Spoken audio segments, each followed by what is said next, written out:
Il s'avère qu'en russe le nom d'un poisson, vobla, est proche du mot guerre, voïna. Ce qui suffit au « même heure » russe à enflammer la toile.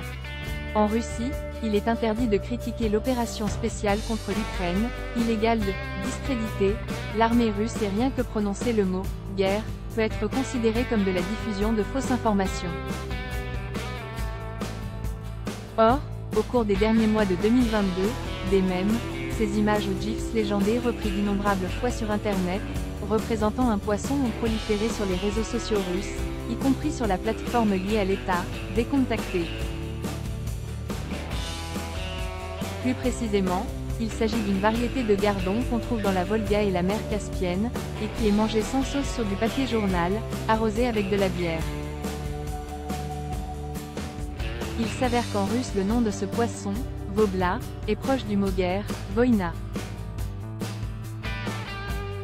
Le 24 septembre, une habitante de la ville sibérienne de Tyumen, Alisa Klimentova, a écrit sur le mur d'une place publique « Non à laver ****** là ».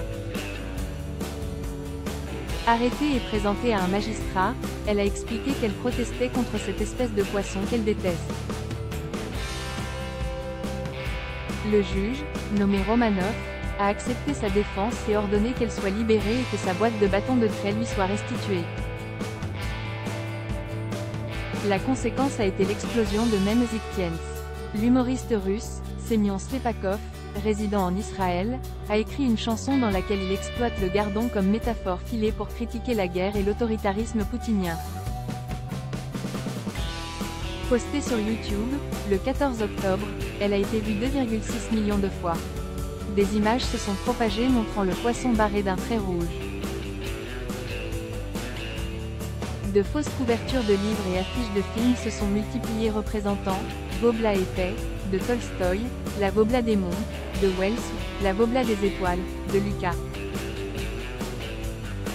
Malheureusement, le dossier de la femme a été rouvert et, en décembre, elle a écopé d'une amende de 30 000 roubles, 400 €. Depuis l'époque soviétique, les Russes sont les maîtres de ce genre de satire indirecte. Face à la propagande officielle, ils savent nager à contre-courant. 1. Source, Rushan Podcast.